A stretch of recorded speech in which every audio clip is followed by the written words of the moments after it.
Good evening and welcome to the beautiful ICA.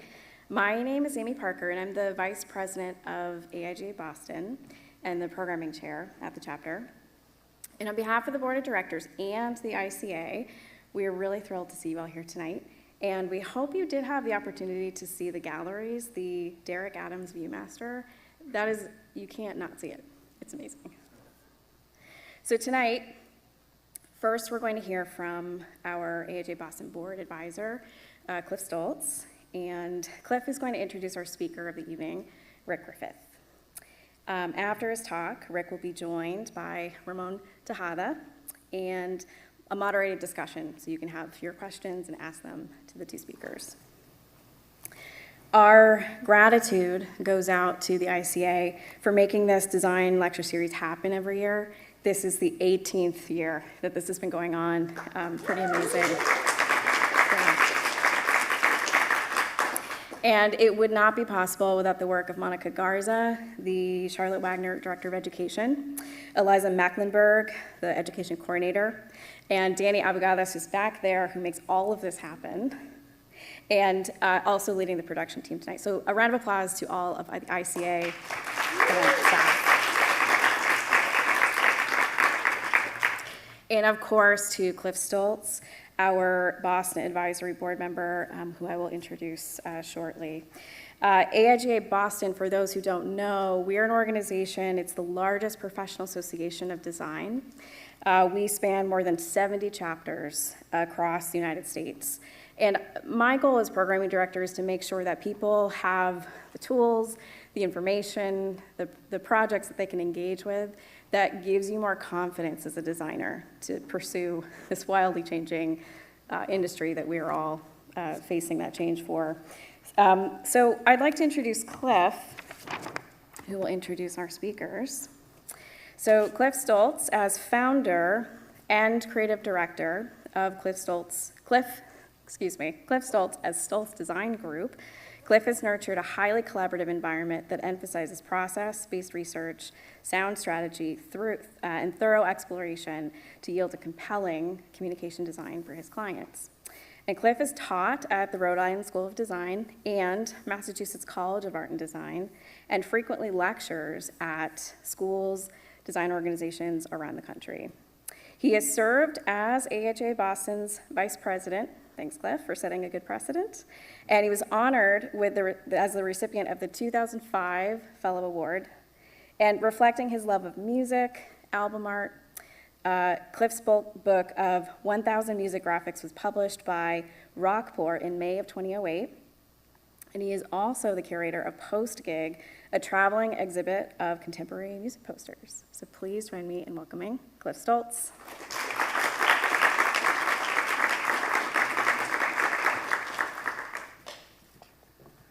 Hi, everyone. Thanks, Amy. It was a nice introduction, but especially for everything that you do to make these events happen. Amy's one of the hardest working people I know, especially that is involved with the AIGA. And also to the ICA. It's been really fantastic that we've been able to partner with them for so long. And really, really excited to have Rick Griffith here tonight, a designer, letterpress, printer, activist, and artist. Rick has been a fixture in Denver's creative sector since arriving there in 1996. Along with his partner, Deborah Johnson, Griffith founded the design consultancy Matter, which over the last 25 years has grown into a print shop for the public good and a bookstore/venue for Denver's intersectional community of revolutionaries, designers, and activists. You can tell Rick wrote that. For over 25 years, Rick has been challenging the traditional boundaries of retail and studio practice. He speaks globally on design, ethics, typography, and his prolific career in design. His work can be found in the permanent collections of the Denver Art Museum, Tweed Museum, the New York's Poster House, and Letterform Archive, among others. And also, Rick is a recent recipient of the prestigious 2025 AIGA Medal for Excellence in Design, which is a big deal. The first project I remember seeing, and there might have been others, but that I remember coming from Matter was a showcase book published by Rockport Publishers in the early 90s called Touch, subtitled it Power of Tactile Design. The cover featured a dynamic, layered type treatment of the title and also a round die cut revealing a pink, fuzzy cowhide fabric. It was super cool. My studio was also doing a lot of book projects with Rockport at the time, but I remember when I saw his, I thought that particular book was like a visual mic drop. It was like nothing better. And in the years since then, I would run into Rick at the AIGA design conferences, and I became aware and then a big fan of his incredible letterpress work.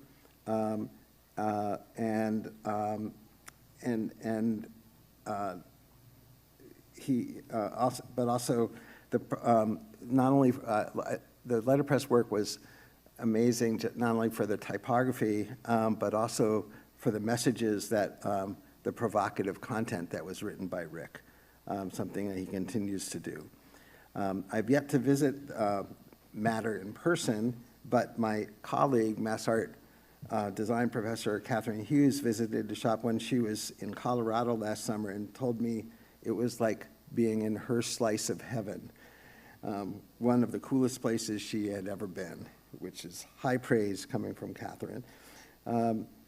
So tonight, as Amy mentioned, we'll be welcoming Ramon Tejada back to the ICA stage. He was here as a panelist for the Louise Sandhouse talk a few years ago, and the way it will go is Rick will start with a short presentation and then be joined by Ramon to discuss Rick's professional journey and what it means to be a designer in today's complicated and divided world. We'll leave time at the end for Q&A, and then Rick has some cool things to sell after the talk. So without any further ado, let's welcome Rick Griffith to the stage.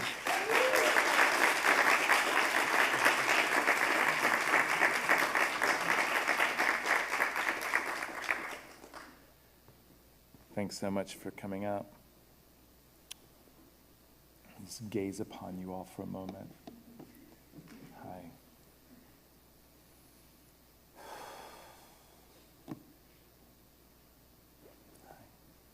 Yeah, it's good. I'm going to try and go quickly, and then whatever slows me down does. But it's best if we go quickly so that it's not doesn't lose its focus. I also have an agenda for you. Seems that you've been agendaed to death completely, so I thought I'd give you the micro agenda of how long I'm going to spend doing everything. So I'm going to start by saying thank you. And there's Danny and there's Jake. I'm pretty sure there's Tony as well up there, so thank you so much for your work. Amy, Monica, Cliff, arigatou gozaimasu. Just, you know, it's lovely to be asked. That's all I have to say. I'm just like, well, there's that.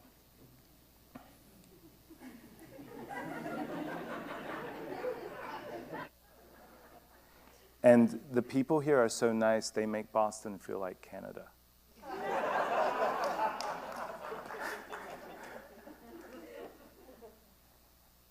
I learned, though, that am I going to turn myself away from love because it's not coming in the color or the form that I think it should come? That's the saboteur. That's the sabotage that keeps us in pain. Rather than saying, you know, I'm going to have to go where the love is. And where the love is the hope of community. That's why I tell people, they get annoyed. I said, I take my community where I find it.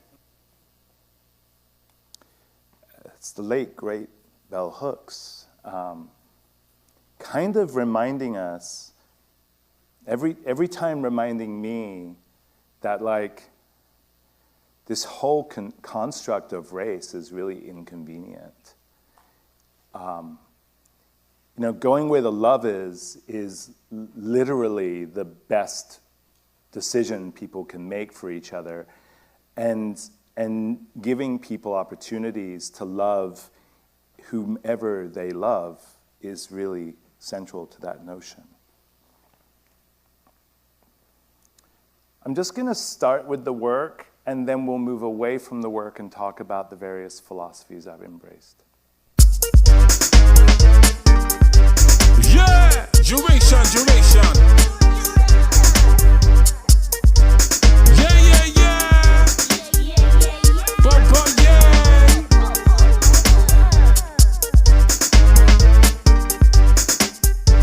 Part of my child bone. See them style, yeah? A long time coming.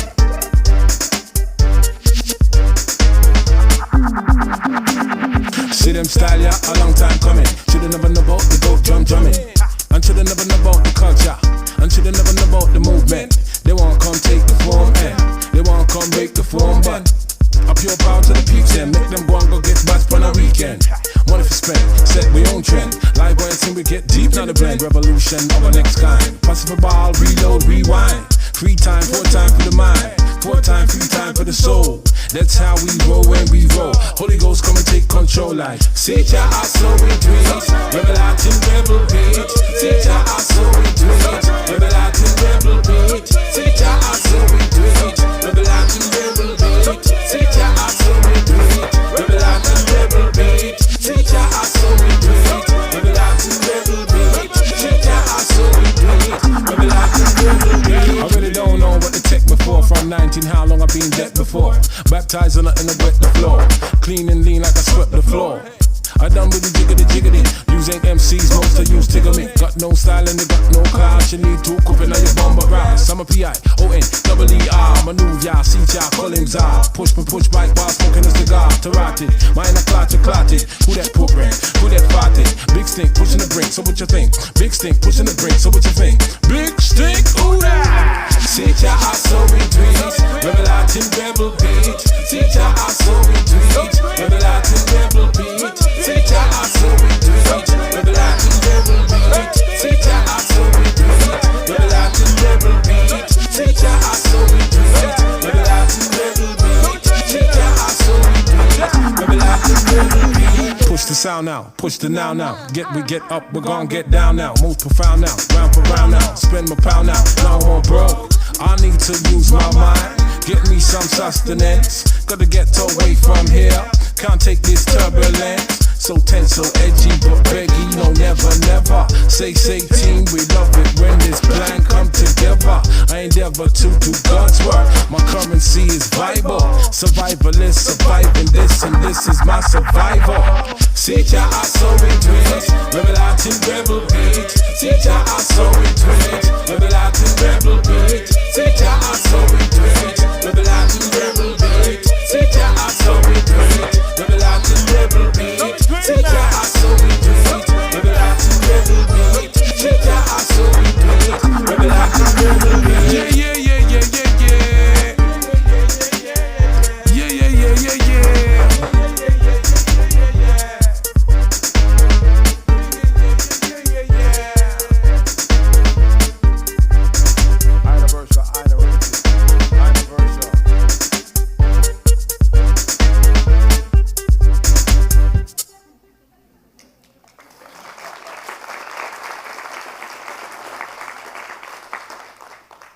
Thank you so much. So when I arrived into the United States, I was sort of dropped into the punk rock scene of Fairfax County, Virginia. And so this is me at 16 years old.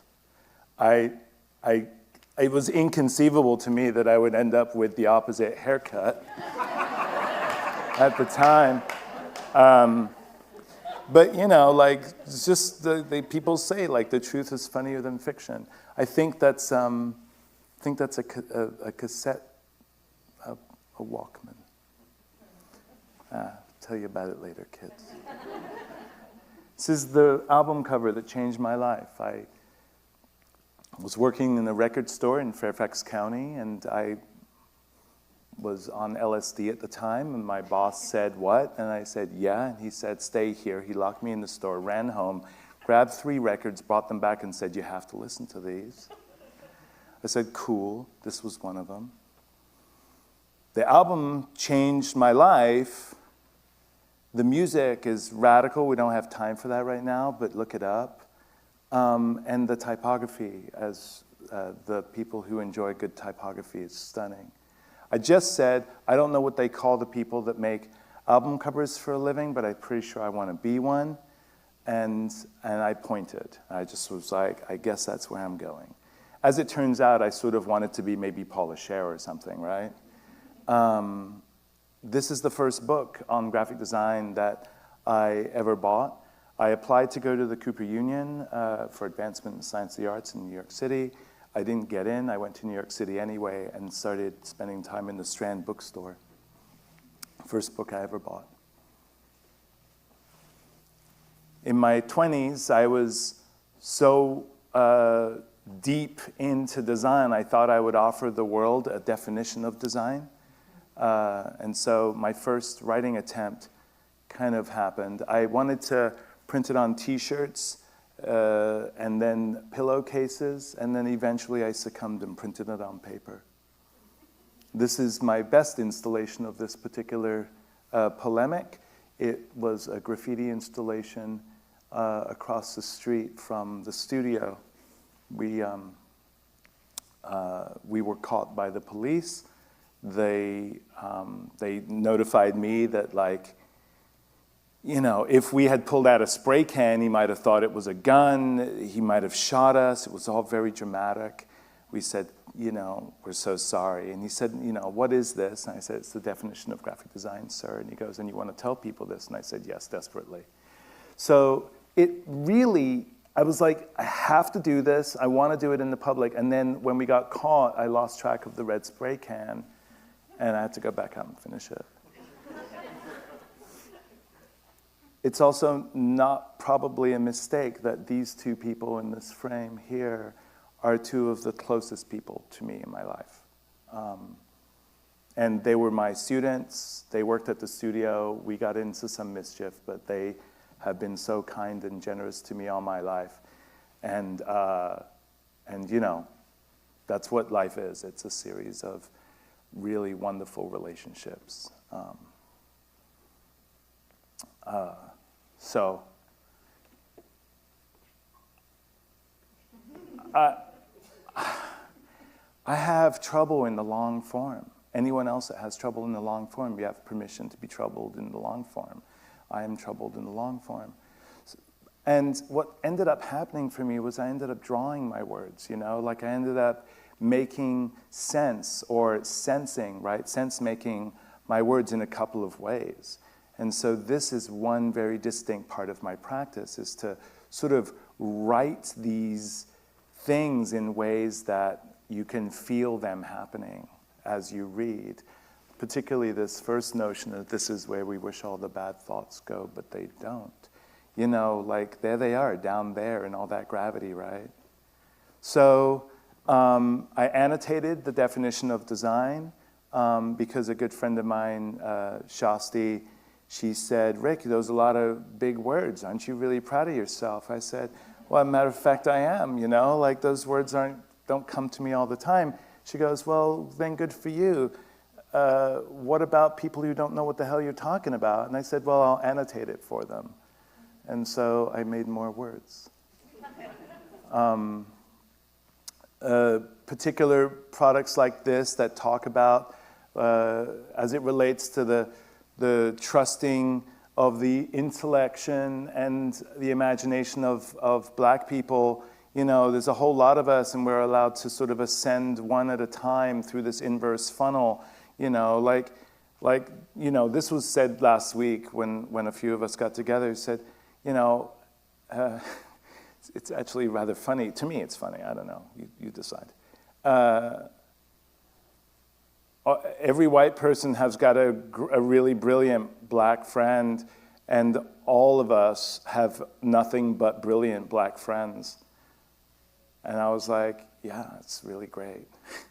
And, but you know, what he was pointing at when he said this and when we were in this discussion was just like, we're all so brilliant, and it's part of the struggle that makes us so brilliant. You do well to know more of us. I'm just saying we're remarkable people. Anyway, that's just a plug for all the black people, not just, because I'm not exceptional, right? That's my point. I'm not exceptional. Every black person in this room is exceptional for one reason or another. You just have to trust that.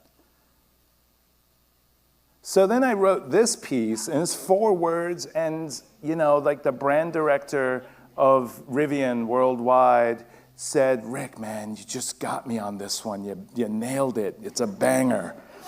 And I'm like, I have so many more words to talk about design, but this one seems to land the best. That was interesting. I write in a particular way. I write with a lot of friction. I write in a way that uses multiple tools all the time. I write to remember. I also write to remember how I feel about something. So it's a very active experience, which is why the long form can be so draining or emotional, you know, like I don't have the stamina for the long form if I'm going to do it all like this. But there was a moment during COVID where I actually did write every single day with a brush, with a 1-inch brush in India ink. And, you know, and then and if I pay enough attention to something like this particular document, I'll make it rational. I'll make it so rational. I'll make it so that it's almost stationary, like it stops moving. And that's probably a signal of how clear I am about it, right? And this is the curriculum which I trained myself with in design. It's a complicated 5-year curriculum. And this is one of my pieces about how AIGA programming could be connected to NASAD and to the various sorts of postgraduate opportunities for teachers and or professionals. You know, it never happened because, you know, no one was listening. I was writing stuff, but no one really cared, and that's fine.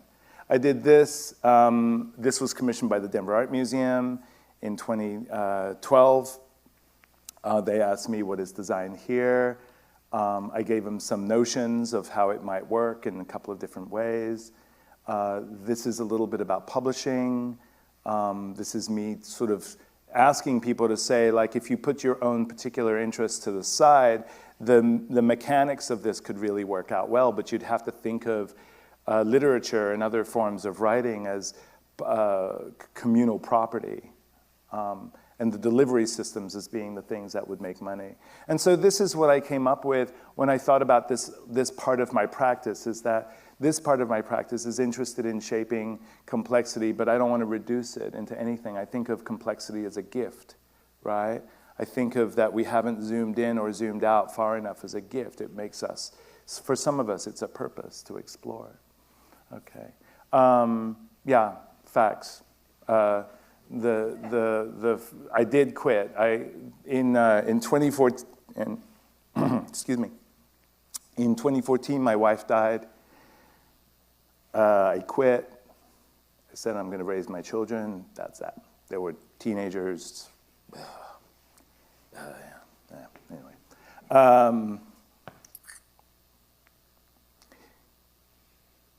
So the person who almost got arrested with me with the graffiti thing, Adeline Lord, she came to the studio and said, I'm roughly, 2 months pregnant. You're like the second person to know.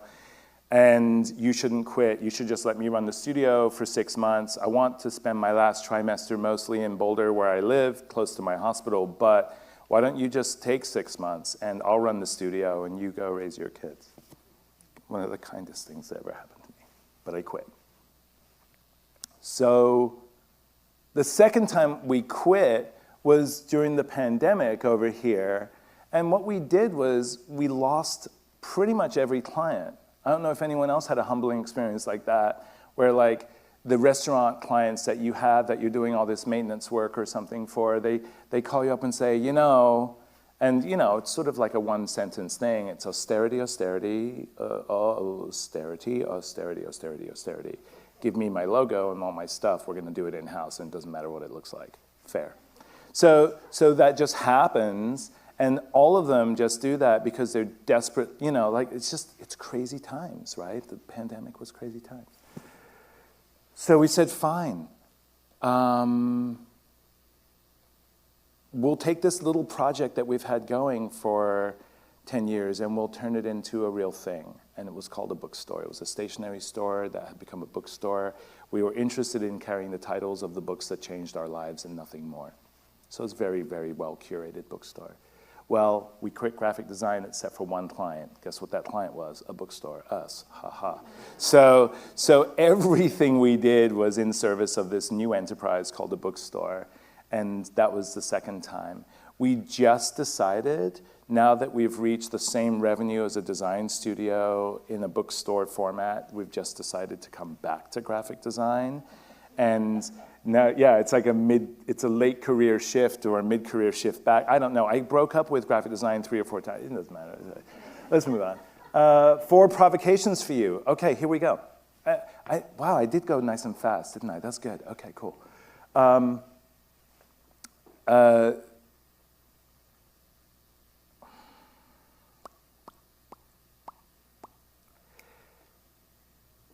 My youngest daughter graduated high school in the pandemic and was invited to join Ramon and other talented people at RISD. And a couple of things happened. Number one was I had been down the great school with the very expensive dorm road before, and I called up RISD and I was like, you can keep this invitation for all I give a shit. She's not coming if she can't get a dorm waiver. And they were like, well, you don't have to be that way about it. I said, well, you just tell me how to be about it, and I'm going to be that way about it. And I acted a little crazy because I didn't want there to be a discussion. I didn't want a policy put in front, because I knew that was like freshman and sophomore, I have to live in the dorms. I was like, there's just no way I'm doing that. What I was trying to do is save 20 grand a year, right? Because it's just a mess. That's one thing that happened. I'll tell you how that story ends maybe you asked me a question about it. But the second thing that happened was that a gentleman named George Floyd was murdered. And when he was murdered, everybody in the United States that had a soul, spirit, heart, or similar device started to give a shit what black people made. And they just began caring. And I don't care to talk about the whys. I just know that to be a fact because the little bookstore that we were like doing was the only black-owned bookstore in Denver, or for Wyoming, or for most of Kansas, or for Nebraska, except for one place in Omaha, and if you get the general idea, for many miles. So people started to care, and we were doing, we were doing business. We were a bookstore. We were doing business. This thing called Black Lives Matter happens, and I ask myself, why does it feel not right to me? And it doesn't feel right to me. I've since examined it much deeper, but it didn't feel much right to me because it seemed like it was really a quick way to advocate for self-interest. And if anything got me about Trump in 2016, it was like he was the master of self-interest, like so masterfully in the self-interest game. I was like afraid that something like Black Lives Matter would really interfere with what I cared about, which was connection, and it would disrupt it because it was so self-interested. So I never said that, and I never made a poster, and I kind of pulled away from that. And instead, I made this small program, tried to teach rooms like this full of white folks. It shouldn't be mysterious or controversial. This should be the object. This should be the thing that helps people understand how allyship works. You're going to create fucking consequences. That's what you're gonna do. For me, if someone treats me bad, you're gonna make consequences for it. That's how this is all working. That's allyship to me, that's real, and businesses in Denver put this up in their storefronts. And it's available for, free online, and you can print it out and put it in your storefront, whatever. But this was the message. And we know this to be true if you just look at like spousal abuse historically, right? When there were no consequences whatsoever for it, women were bashed all around the house, and many women still are, right? But as soon as we start to develop consequences and advocates and allies for women, it starts to shift and change. It starts to be more criminal, and it starts to have a heavy, heavy, heavy price. And then it starts to fade into the atmosphere. And misogyny is diluted over time, right? So I don't think it's a challenge to do it with concepts of racism or othering in other areas, bigotry of all forms. I think you really just have to make consequences. So now I want you to dream of the consequences you create for someone who is seeking racist white allyship with you when you're at the gas station pointing at the person, or when they're, when someone's misbehaving in any category. That's what I want you to dream up. What would it look like for me to compete with that? Because that's what I have to figure out, what to do and how to do that if I'm going to be a real ally, if I'm going to be an anti-racist. And that's it, Project 1. We're working on more. The Pledge for Spaces is big as a concept, and so we're working on more. I've got a friend, George, in Minneapolis, who's basically helping me print a set of these, including the request for a signed judicial warrant for ICE, and so on and so forth. So we've got a number of different pieces that we're working on about space. This is a note to studio heads and studio owners. You're responsible for the culture you create in your businesses. You're responsible for being the petty designer that you are. I grew up in that, and then immediately I did this. As soon as I figured out how damaging that was to a sincere relationship with people and design, I switched to this, which then basically meant that you weren't really allowed to be sarcastic. Like we weren't going to embrace sarcasm, we weren't going to embrace cynicism. And so that has happened effectively in our studio. We started creating documents like this, which then turned into this. When I say scarce, it really means learn how to share things, small things, right? And then this emerged. I was asked at the Museum of Modern Art to come and talk about what is good design. My thesis was this: good design has no victims. No one in Africa needs to pay for your bottled water here, right? If it was being shipped to Orange County, it would be banned already, for facts. Then it turned into this document with some circular logic. And then I wanted to explain things to people, especially the work only for the trustworthy. Providing the untrustworthy with your labor promotes their bad action and gives them more power. Facts, right? I mean, I'm just trying to give people access. Short form writing, I'm doing all right.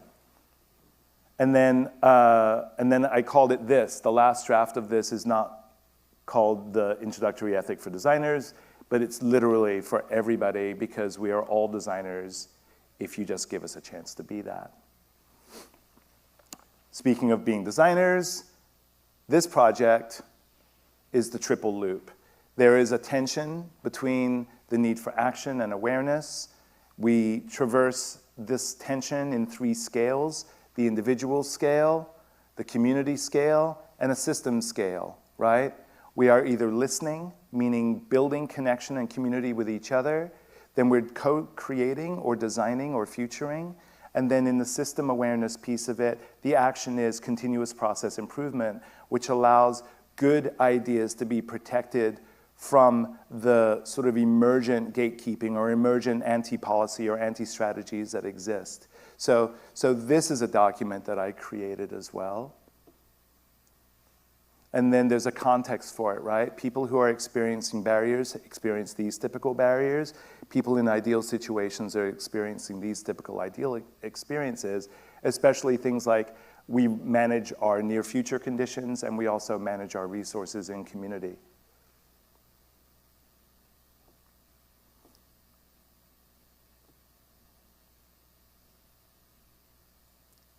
This strategy is basic. I make every day just in case somebody asks me to make something. I flex the muscles so that I use the muscle so I can use the muscle. I don't know. It's so ritual for me that I feel bad for anybody who doesn't. How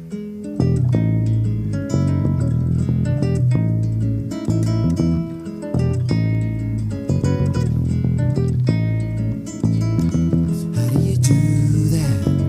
You just make it up. Is there a special name for that? Now don't just make it up. What does that gesture mean? Back where you came from when you shift tempos, baby. Could you take me along?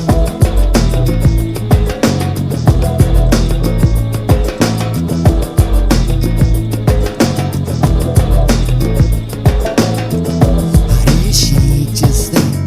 And I shake all the rest. Breaking all those beats apart. You careless hypnotist. Most of all I want to praise your vanity. It gives me many gifts. I do aspire to it. Dance like you're not alone. You dance like I'm not here when you shift tempos down. Could you take me along?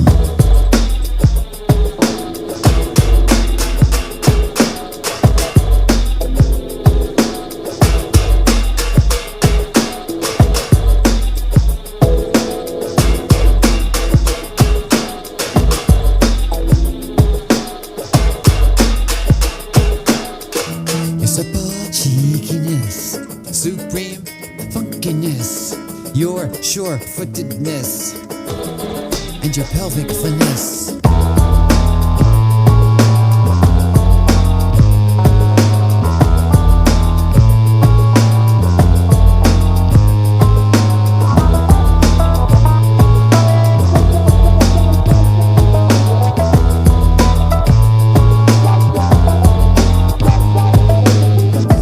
How do you show so much and keep the rest so shy? What sort of lover, baby?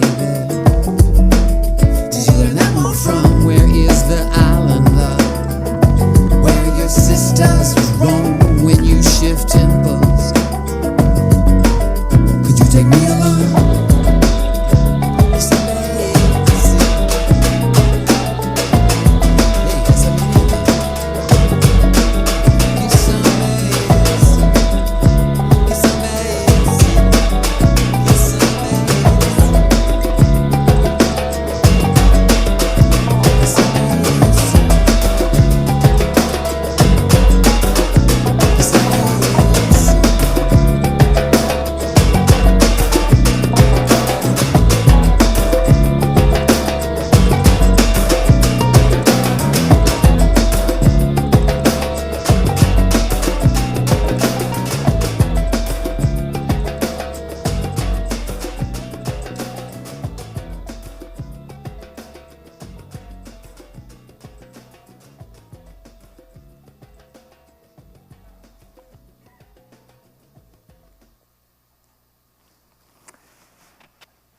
It's not that I feel super terrible about people that don't make every day,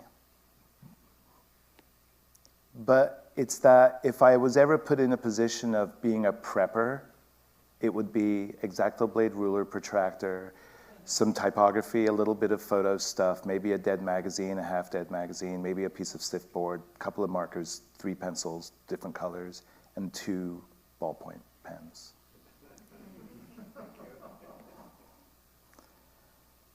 If I'm certain about one thing, it's that my journey has included understanding the history of my circumstance. I know what's my stuff. I know what's not my stuff. I don't actually know what's your stuff, but I just know what's not going to be on me.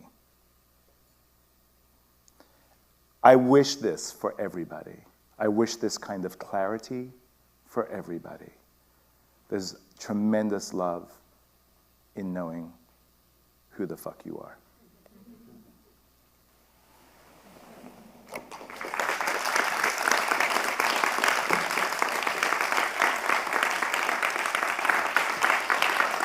Here we go. The mic is on. Ooh, pressure.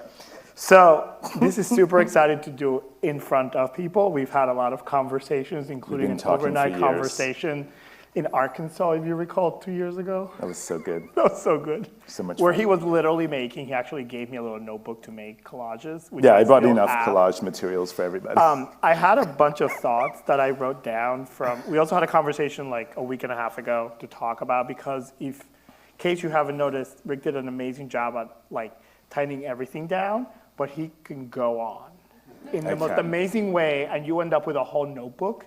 So I went old school and I took 4 pages of notes. And I think one of the things that, like, I'm just gonna give you some flowers right now. So when Rick was given the AIGA medal, right, which is this big thing in graphic design, and he's one of the few people that has this thing. The citation read as this: recognized for his enrichment of the design community through his advocacy, teaching, and civic engagement, Griffith's work bridges design and social responsibility, demonstrating that creativity and activism can coexist as powerful partners for change. You also write in one of those pieces, when you start to dig through all of these, and I encourage you all to go to his website, get the printouts. There's a lot of PDFs going around with his stuff, because he loves to share that stuff a lot, which is amazing. You also write that design might be the human action that participates in the creation of most things, which I think is an incredibly generous, expansive definition and view of graphic design, which is not necessarily what a lot of us were taught in these books that we have as graphic designers, as designers writ large. And I also think it's something that it feels to me is like what graphic design and design should have been about. Yeah. So I'm interested in hearing you talk about a little more about this. A lot of the work, and the first time I met you, I was like, this guy's all about people. Can you talk about that a bit? Because I think as a graphic designer, as a designer, I feel sometimes that the professional side or the field or the history extrapolated the people out. Right. And it just became about like, I need to make this and that and logo and that and the color palette and all this other stuff, which is all great. But ultimately it's about people. So can you talk a little more about that? Because I knowing you is also, people are really important to you. And that's evident if you kept talking about we, the community, and we'll get back to the community. But yeah, I'm just interested in hearing a little bit more about that from you. Because you guys got agenda to death, I shortened my thank you, but this is a perfect moment to read this thank you, because this is an expansion of the thought. I say thank you to, AIGA Boston, et cetera, et cetera. I'm really happy that there is a design community in Boston, and for those in it, cool. Not just thanks to Monica and Cliff, but also to the leadership of both institutions, ICA and AIGA. Your job, I hope, is clear. And if only to ground your sense of me, I'd like to say my job, your job, all of our jobs, if you choose to accept it, the mission is to make sure the young versions of everyone here has room to be their whole selves in this profession, however it is shaped by the time they get here. What I'm saying is that it was not easy. It continues to be difficult for some people. Their ideas and their contributions will be important if you allow it. You should make room. So it's not people. I just care about the potency of what we can do for each other. That's what I care about. It's just so potent. Love, care, help, all these things, they're so potent. Has anyone ever helped you in a moment where you were like, damn, that showed up right on time? Right?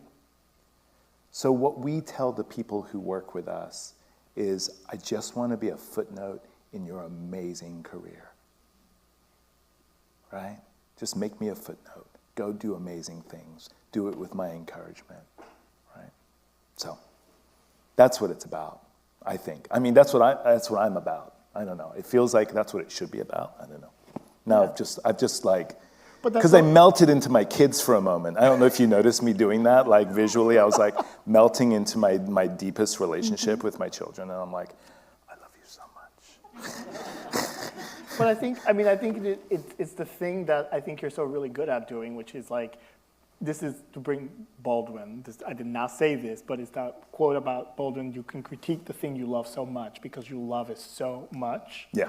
So you, I don't have kids, those of you that have kids, I think parents, you love your kids so much, and then you start to have these conversations where you ask a lot of pointed questions, and, it's all about caring for that being and the people. And I think that that's where a lot of this for you comes from. You love the things you love so much, and they make you so happy. And I know backstage he said, I am very happy. Well, and I was like, I'm going to bring that up. Because he's like, I'm really happy. And you were like, well, I have purpose. You have purpose. Yes, you said, like, I have purpose. And once you find your purpose, then you achieve that. The kids thing is part of the story, but also losing my partner. Right. That was like, whoa. Like, such a good person. What a terrible thing to happen. Yeah. To be chopped down at that age. And then have my kids experience that at their age, and, sort of life interrupted stuff, and it basically grounded me in this idea that every single person is fighting for something. You may not know what it is, but make some eye contact, like I did at the top of the time together. Like, reach out and just let everybody know that I get it. Yeah. You're fighting for something. Me too. Right. Like us too, like us 5, us 10, how many are here? Like 100 of us. Like we're all fighting for something. It's that kind of love and respect that I think will get us through the hardest times. But also, if you're not struggling, you better be helping then. But if you're struggling, you got to own your struggle. You really must own your struggle. You must own your piece of it. Because it is through owning that struggle that you heal and become available for other people. Yeah. And also, thank you for sort of going into that space of speaking about, that moment of your wife and that. So much therapy, man. Yes, so but also, therapy. I think sometimes as designers, if we go to the crystal goblet, the designers in the room go back, you're supposed to be out of the design, right? Like our hands are never to be seen. We're not really there. We're just some robots, that's nonsense. Right? Which is exactly like total nonsense. But actually, you're sort of doing the opposite of that, which is your humanity comes through all these experiences, and not every experience is about typesetting and letterpress and studying. Sometimes it's about the moments with the other people that you really care for, and they're not all rosy moments, right? Like not everybody's lives every day is like a movie. There are rough moments, and we learn so much from that. But there's rough moments in movies. Well, of course. Let it be a movie. Act out the part. Act out the part. Be fully in your what your conception is of yourself. Just be fully in it. That's okay. Like, what's wrong with that? That's part of your imagination becoming real. It is a movie. Fuck it. Yeah. It's a radio play. Whatever. I mean, it's a good movie. But it's a really interesting. I'm encouraged to be in that because it makes everything happen and then redeemable. Or okay, how many people in the room have read plenty of Dickens? Thank you. I appreciate you. I saw a few more hands up there. Appreciate you. Okay, so my life, as it turns out, is a Dickensian novel, right? And it's probably the life and times of Nicholas Nickleby, or it's David Copperfield. And if you haven't seen the Dev Patel version of David Copperfield, get ready to weep with joy. Yeah. It is an incredible film. Yeah. Watch it on an airplane, watch it at home, watch it in cinema, do whatever. But it's a beautiful thing. Dickens shows us that life simply happens. In shorter tales like Oliver Twist or Christmas Carol, you can see Dickens unfolding in this world that just says the central character has a series of changes that happen to them. But in Oliver Twist, you see twist, change, change, change, change, change. 4 characters. Some die, some don't. In David Copperfield, you have a dozen, you have 18 in the ensemble cast. Life is big, and for many of us, though not all of us, it is sometimes long. And that's what makes it very novel-like. That's what makes it like a long movie or a play, is that you've got these reoccurring characters and their journey with those relationships there.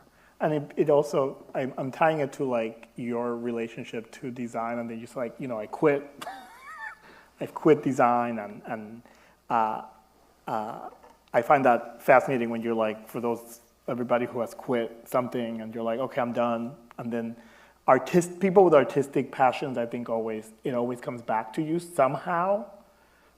It's this circular thing that just doesn't leave you. I think other professions, they can leave and move on, and people with artistic bones, it's just gonna show up somehow. But one of the things that I think you touch a lot upon in a lot of the work, going through the card sets that he has over there for sale. I'm playing the deck, the 32-piece deck that is in the card set that's over there. I'm playing it for you, so if you one of the you get attached to something. I think one of the themes that comes across a lot is the theme of the ethics of a designer. Yeah. And you have certain really beautiful statements that you make there, several of them, many of them actually. And I went back, and I said this to him earlier, because I went back to the AIGA Standard of Professional Practice on their website. I was like, let me go in there. I haven't seen that thing in a few years. And Standard 6.1 states that a professional designer shall avoid projects that will result in harm to the public. No, that is there, by the way. And you talk about harming people. Can you talk a little bit more about that? And in the you break it down more in the set. I do. Because that's to me, that was like design that creates harm. I mean, that conceptually, that I get it.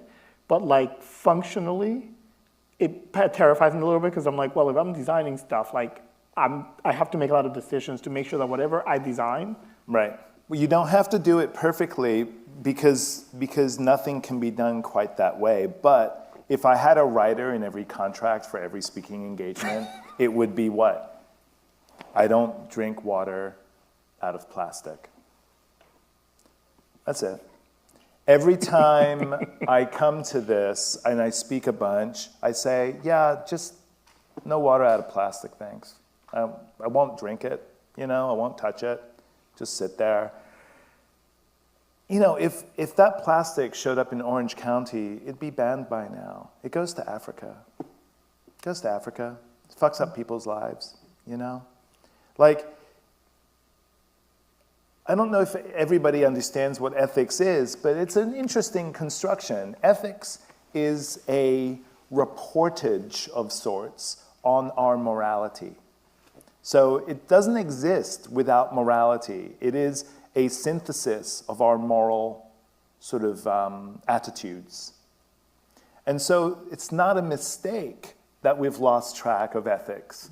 It's not a mistake at all.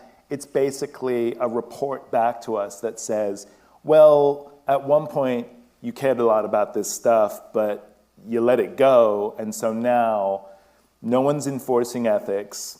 People are actively busting the EPA. They're doing a lot of work against regulatory thinking about the planet and about the various environments we encounter and live in. And this is just a result of the amoral behavior, right? So it's going to go somewhere. It's going to echo through the world somewhere, and it echoes into ethics. So what I've been doing is trying to give people questions that help form ethics at the hyper-local level.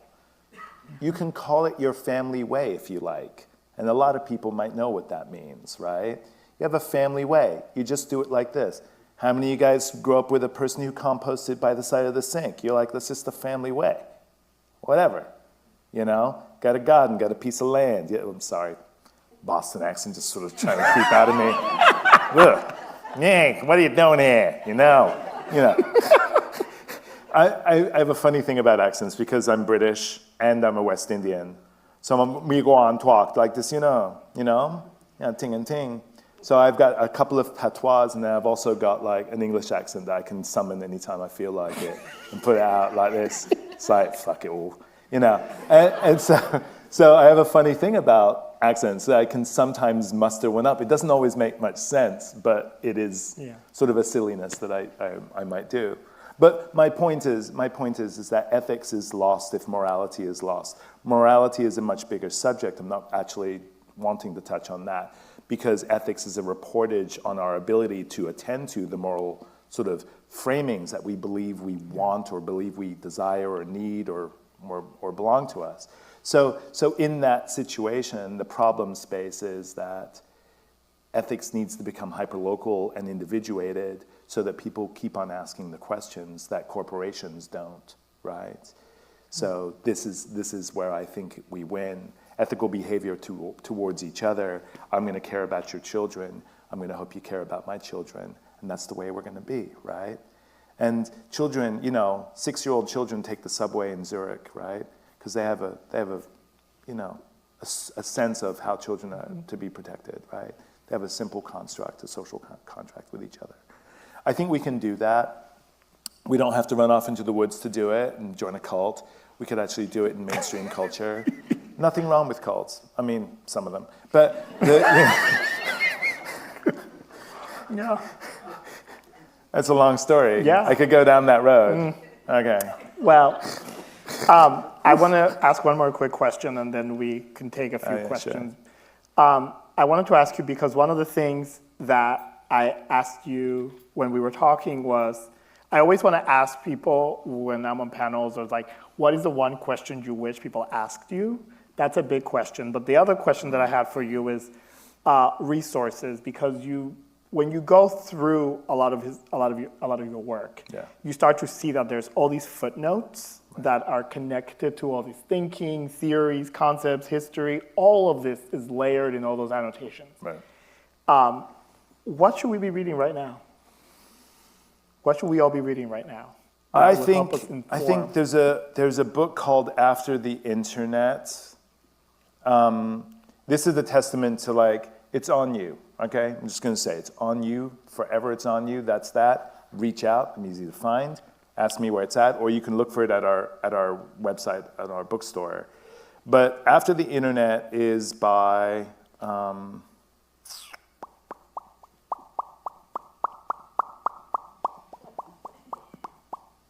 okay. Doink. Of course, I use the internet. Tiziana Terranova, After the Internet, Digital Networks Between Capital and the Common. I read this book. I put it into a book club at the bookstore, so I had some reading companions with it, and it changed the way that I approached the internet. And it's for anyone who was coding in 1999. Yeah, what's up? Because I wasn't doing enough things like letterpress printing or whatever. For those of us that were coding in 1999, I missed that. I'm going back to that. I like a surveillance-free website. I like to share links with people of funny things. And I don't want to do it on platforms. I don't want to give my content away to other people. I don't want people to be sucked into an algorithm or a ritual or a behavior that harms them. I just want to like share what I want to share. So I've been coding off platform, and I put it all at superquietKeystrokes.com, and it's just a list of crazy shit that I pop up with, and there is 0 cookies on that website, so you're not actually being surveilled.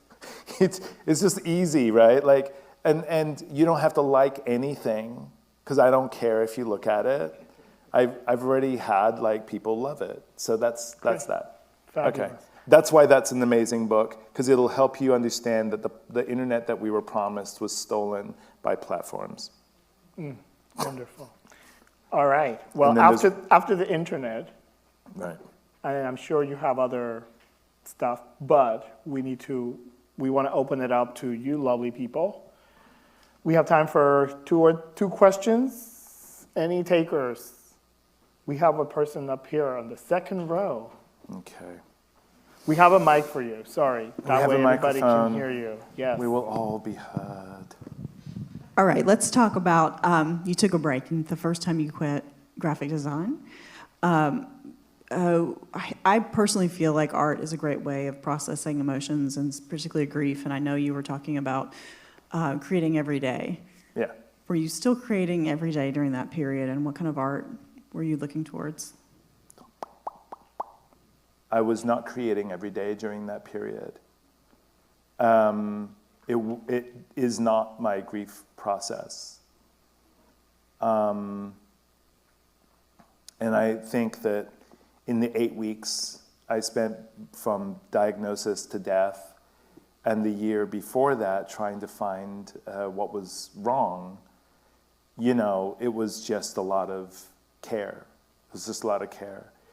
The making everyday practice is a little bit like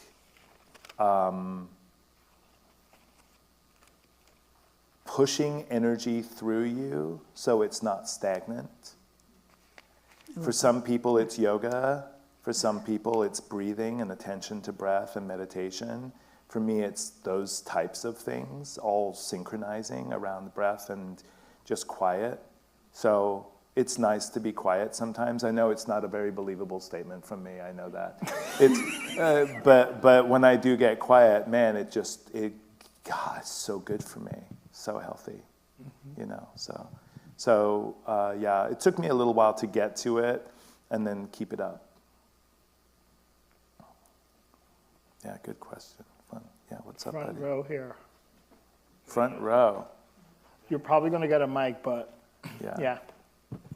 Hi. Hi. Did I see a couple of references to ad herenium? To what? The I'm sorry? Ad herenium, the oration book from like way back when. Do you say Adam Gennady? No, No. ad herenium. I don't even know if I'm saying it right. Adamantium? No, it's No. never mind. What are you I guess. saying? I'm trying to get the name. The name was ad herenium. It was Ad hominem? yes, that's it. Who's ever said it? Ad hominem. Thank you. Oh, Thank you. References to ad hominem in your work. no, not really. But, I mean, if you see something, let me know. If it's, sometimes people, there's a couple of examples that I've found in research that sometimes people are just coming up with shit unconnected from each other, and it's like the same thing. The Non-Objective World by Casimir Mayevich, over here, and then on this side of the world, Flatland by Edwin Abbott, all talk about geometry in a really dynamic way. They're an entire world across from each other, but they're doing this work in the same period of time, which is the last part of the 20th century, 1896 and 1911. And so the energies of those things just kind of pop off. But I don't have that reference. Thanks for checking. Great. I think we have one more. Do we have time for that one last question? I have one more thing to read.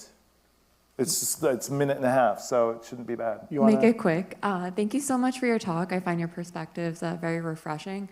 But in the graphic design realm, so I know right now you're pursuing the bookstore, writing, design.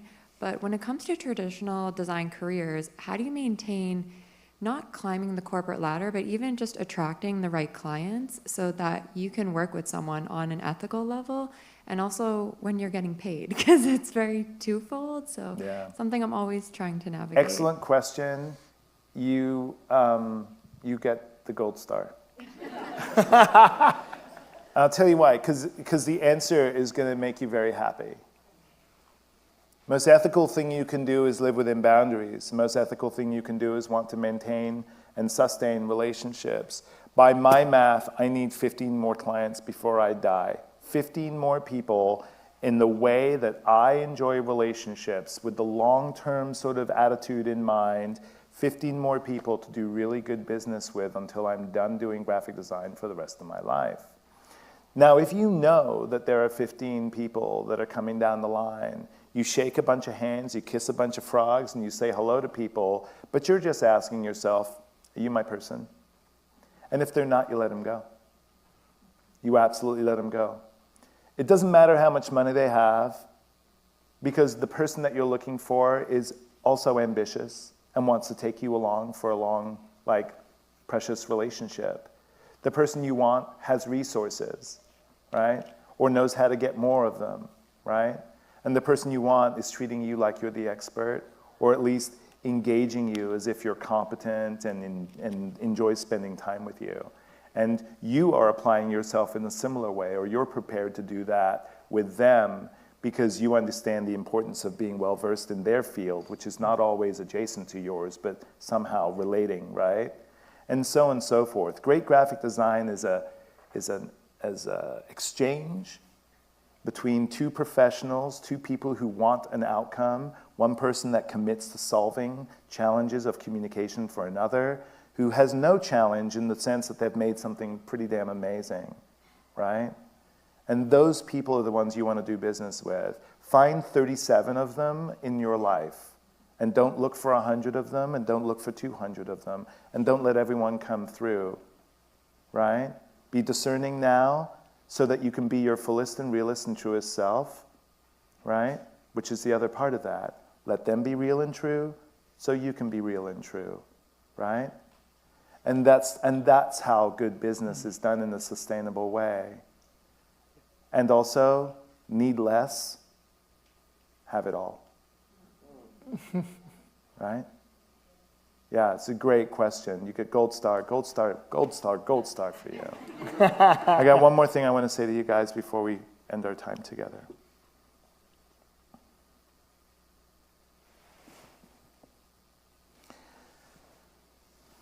There is only one struggle. It is the struggle not to be colonized, lied to, not to have treaties broken, land stolen, and to survive a genocide. It is the struggle not to be manipulated by marketing and the study of human psychology. It is the struggle to avoid physical injury, the struggle not to have your body legislated, the struggle not to have your voting rights in jeopardy, the struggle to live free of the pollution that the powerful has put in your community. The struggle to name yourself and claim yourself, the struggle to be a woman everywhere, the struggle to be black anywhere. The struggle to be not characterized by the worst of the people who look like you. The struggle to survive grief, anxiety, and depression. It's the struggle to die without a knee on your neck or a spike in your vein. The struggle to farm this scorched earth. The struggle to not have your body or labor exploited. The struggle to be educated and have your children educated. The struggle to belong. The struggle to know the history of your circumstance. There is only one struggle. Thanks. Thank you.